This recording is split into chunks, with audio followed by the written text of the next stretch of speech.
এবার পুজোর অবাধ্য বম ব্লাস্ট। হাই ভোল্টেজ প্রেমের আগুন নেভালে নেভে না, পাগলুকে ছাড়া কিশোরীর আর মন মানে না।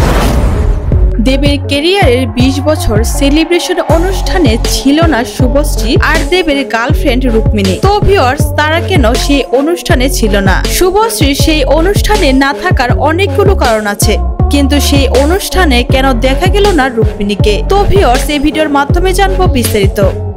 দেবের সঙ্গে বর্তমানে সম্পর্কে আছে রুক্মিণী। রুক্মিণীকে ভবিষ্যতে বিয়ে করবে দেব, এরকমটাই প্রতিশ্রুতি দিয়েছে রুক্মিণীকে। কিন্তু দেবের জীবনের এত বড় একটা ইম্পর্টেন্ট দিনে কেন দেখা গেল না রুক্মিণীকে? রুক্মিণী কেন সেখানে আসলো না? সম্প্রতি গুঞ্জন উঠেছে দেবের সঙ্গে সম্পর্ক ইথিকা পলের। ইথিকা পলের সাথে সেই অনুষ্ঠানে দেবকে অনেক বেশি ঘনিষ্ঠ হতে দেখা গিয়েছে। সেখানে লাইমলাইটে ছিল দেব আর ইথিকা পল।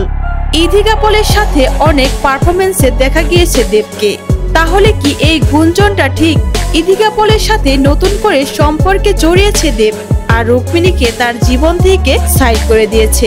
এইটা না হলে কি কারণে রুক্মিণী সেই অনুষ্ঠানে উপস্থিত থাকবে না? অবশ্যই এর পেছনে কারণ আছে। তাহলে কি দর্শক, ইথিকা পলের সাথে দেবের নতুন সম্পর্ক? এই বিষয়ে আপনাদের কি মতামত? অবশ্যই আপনার মূল্যবান মন্তব্যটি জানাতে পারেন কমেন্ট করে।